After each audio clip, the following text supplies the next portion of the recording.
BJP सांसद निशिकांत दुबे ने कहा, भाजपा में 3-4 बड़ी खूबियां हैं।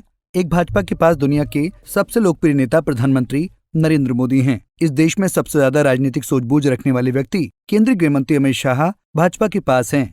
भाजपा के पास समर्थित कार्यकर्ताओं की फौज है। कुल मिलाकर ऐसा लग रहा है कि हम 2/3 बहुमत से सरकार बना रहे हैं। देखिए, भारतीय जनता पार्टी की 3-4 बड़ी खूबियां हैं, ताकत है। एक तो विश्व के सबसे लोकप्रिय नेता भारतीय जनता पार्टी के पास हैं, मोदी जी के नाम पर। जिस आदमी को राजनीतिक सूझबूझ आज की डेट में इस देश में सबसे ज्यादा है, वो माननीय गृह मंत्री अमित शाह जी जो है वो भारतीय जनता पार्टी के पास है।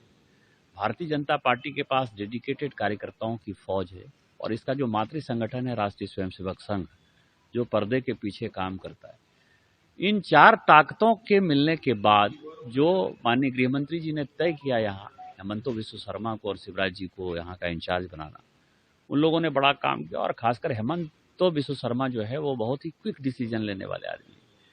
तो ये जितनी चीज़ें मैंने आपको बताया था कि 18 के पहले पूरा झारखंड मोदीमय होगा, भाजपामय होगा और संथाल परगना में कोई लड़ाई नहीं दिखेगी, उसी का प्रतिफल जो है कल राजधनबार का जो है निरंजन राय जी हैं। इसके पहले सिद्धू कान्हू के वंशज भंडल मुर्मू जी हैं। और आप देखें संथाल परगना में केवल एक मिस्त्री सोरेन को छोड़ दें तो कहीं कोई significant rebel Bharatiya Janata party का नहीं खड़ा हुआ। इस पर भी हेमंतो विश्व शर्मा जी और शिवराज जी ने, लक्ष्मीकांत वाजपेयी जी ने बड़ा काम किया, नागेंद्र जी ने। तो मिला जुला कर ये दिखाई दे रहा है कि हम 2/3 बहुमत से सरकार बना रहे हैं। वहीं झारखंड कांग्रेस प्रभारी गुलाम अहमद मीर ने कहा, जिसे जो भी दावा करना है करे, लेकिन झारखंड में पहले चरण के मतदान ने दिखा दिया है कि लोगों ने गठबंधन सरकार द्वारा दिए गए कार्यक्रमों का जवाब दिया है। पहले चरण में पुरुषों से ज्यादा महिला मतदाताओं ने मतदान किया। इसका सीधा मतलब है कि इस सरकार ने महिलाओं के लिए जो कार्यक्रम दिए हैं उनका असर हुआ है। देखिए, दावे करने में कोई ऐतराज नहीं, किसी को खुश रहना हो रहे, मगर झारखंड के पहले फेज ने दिखाया है कि लोगों ने गठबंधन सरकार के दिए हुए प्रोग्राम्स को रिस्पॉन्ड किया।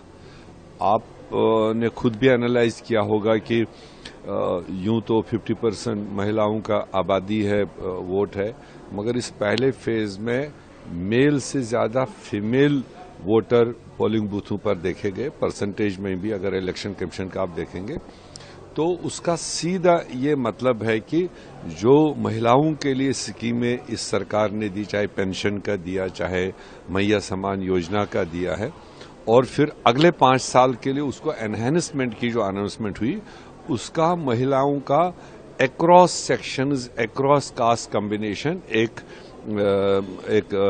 मतलब उनका इन्वॉल्वमेंट है। तो इसलिए हम तो ये मान के चल रहे हैं कि पहले से बेहतर रिजल्ट पहले फेज में भी, और दूसरे फेज में तो मुझे नहीं लगता है भाजपा कहीं दिखाएगी या नहीं दिखाई देगी। But by the end of the day जो गठबंधन है, ये पिछली बार जो हम ताकत लेकर आए थे उससे ज्यादा ताकत लेकर उभरेगी और 5 साल मजबूती के साथ झारखंड में सरकार देगी और लोगों के लिए काम करेगी। उन्होंने आगे कहा कि हमारा गठबंधन पिछली बार से ज्यादा मजबूत होकर उभरेगा और हम एक मजबूत सरकार बनाएंगे और 5 साल तक ये सरकार लोगों के लिए मजबूती से काम करेगी। Bureau report, Punjab Kesari TV. हमसे जुड़े रहने के लिए हमारे YouTube चैनल को सब्सक्राइब करें और नई वीडियो की नोटिफिकेशन के लिए बेल आइकॉन को दबाएं। अगर आप ये वीडियो Facebook पर देख रहे हैं तो लाइक जरूर करें और ज्यादा से ज्यादा शेयर करें। धन्यवाद।